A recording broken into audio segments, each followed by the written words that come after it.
Assalamualaikum warahmatullahi wabarakatuh. Salam Nusantara, salam sejahtera untuk kita semuanya.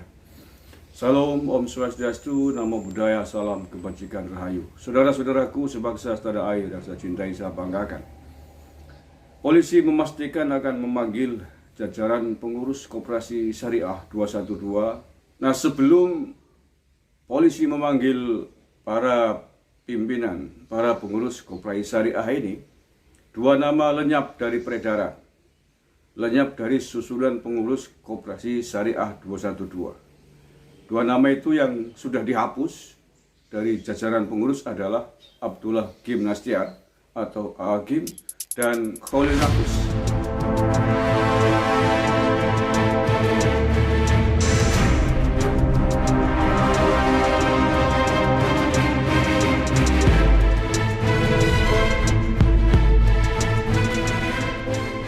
Polisi memperkirakan minggu depan mereka akan dipanggil untuk dimintai keterangan terkait dengan aliran dana ACT 10 miliar rupiah yang kemarin diumumkan oleh polisi.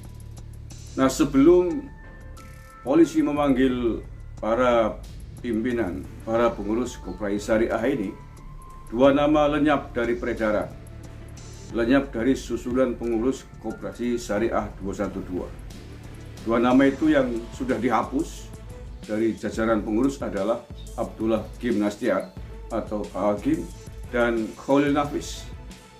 Hari Selasa 26 Juli saya membuka websitenya Koperasi Syariah 212.co.id, masih ada Agim bertengger di anggota Dewan Penasehat, kemudian Khalil Nafis ketua Dewan Syariah. Nah, hari Rabu, sehari setelah itu, dua nama ini sudah tidak ada, dihapus. Nama-nama yang lain masih ada. Ada apa ini? Apakah mereka takut ikut dipanggil oleh polisi di Mabes Polri untuk ditanyai, untuk dimintai keterangan? Kalau takut berarti ada yang error, ada yang salah dengan koperasi ini. Kalau memang tidak takut, kalau memang merasa tidak ada kesalahan, merasa tidak tahu mengapa harus menghapus namanya, justru ini mengindikasikan ada yang tidak beres. Begitu Agim dan Pak Khalil Nafis yang kebetulan juga petinggi Majelis Ulama Indonesia Pusat.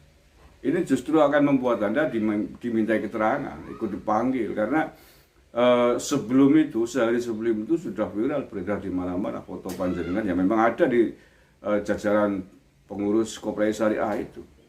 Justru semakin penasaran orang, polisi juga akan semakin penasaran. Kalau tidak dihapus, itu malah baik, gentle, jujur. Soal nanti dimintai keterangan tidak tahu, kalau memang tidak terlibat itu tinggal disampaikan. Saya tidak tahu menahu, Pak. Saya hanya dicantumkan menjadi pengurus misalkan. Atau saya tidak tahu ada dana masuk di Koperasi Syariah itu 10 miliar. Kan beres, bebas, selesai.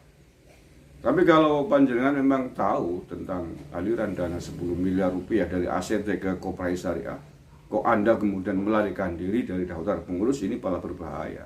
Anda justru mengindikasikan tidak jujur, tidak gentle. Gitu. Lebih baik jujur, hadapi apa adanya. Dan jangan berusaha menghilangkan jejak, karena ini era digital. Ya.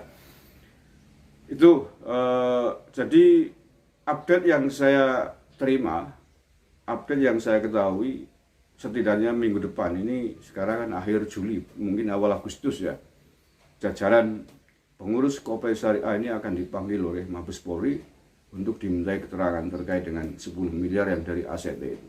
Hari ini polisi mengatakan masih fokus untuk memeriksa 4 orang tersangka utama terkait penyimpangan dana umat yang diselewengkan oleh ACT, khususnya yang kemarin mencuat rame di publik adalah dana yang dari Boeing 138 miliar rupiah, dana yang mestinya harus disalurkan kepada ahli waris korban kecelakaan pesawat Lion Air di Jawa Barat, Karawang tahun 2018 yang lalu, tetapi ternyata tidak seluruhnya disalurkan oleh ACT. Ada setidaknya 34 miliar rupiah yang menurut polisi diselewengkan. Nah, dari 34 miliar rupiah ini diantaranya adalah 10 miliar ke Koperasi Syariah 212. terus ada pondok pesantren di Tasikmalaya. Ini belum diungkap nih pondok pesantren ini, pondok pesantren apa, siapa pengasuhnya, ini belum sempat ada yang mengungkap ini. Yang di Tasikmalaya coba ditelusuri itu. Keterangannya kan jelas tuh pondok pesantren apa namanya kemarin. Ini juga saya kira harus dimintai keterangan. Itu pondok beneran atau pondok abal-abal, pondok pesantren aliran apa. Kalau aliran dananya dari ACT ya bisa ditebak sih kira-kira pondok pesantren yang mana gitu. Nah saya kira itu update-nya. Sekali lagi Agim dan Pak Khalil Nafis, walaupun nama panjenengan berdua hari ini, per hari Rabu tanggal 27 saya cek sudah tidak ada dari daftar nama pengurus, bukan berarti Anda kemudian bebas dari persoalan ini. Bebas dan tidaknya panjenengan berdua dari kasus ini, kejujuran yang akan mengatakan, yang akan menjawab. Kalau Anda panjenengan memang tidak tahu menau tentang 10 miliar rupiah dari dana ACT itu ke koperasi syariah, selesai, nggak ada masalah. Ya tidak ada masalah.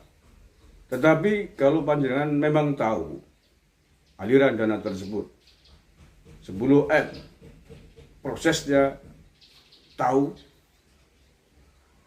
peruntukannya tahu, atau bahkan panjenengan menikmatinya, misalkan gitu ya, walaupun nama Anda per kemarin sudah tidak ada di jajaran pengurus 212, itu tetap tidak akan melepaskan panjenengan berdua dari kasus ini. Panjenengan bisa berurusan dengan hukum lebih serius karena tiba-tiba namanya dihapus. Ini justru akan mengundang pertanyaan baru. Apa dan mengapa panjenengan tiba-tiba namanya dihapus dari jajaran pengurus Koperasi Syariah 212 itu. Itu akan menjadi pasal baru itu. Oke, terima kasih. Mudah-mudahan kejujuran dan keterbukaan akan selalu menjadi uswah, akan selalu menjadi contoh bagi para tokoh kita, bagi para aparat kita, bagi para elit-elit politik kita di tanah air ini. Karena kejujuran dan keterbukaan itulah yang akan menyelamatkan bangsa dan negara ini. Terima kasih. Wallahul muwaffiq ila aqwamit thoriq. Billahi taufiq wal hidayah wa ridho wal inayah. Assalamualaikum warahmatullahi wabarakatuh. NKRI, hargam.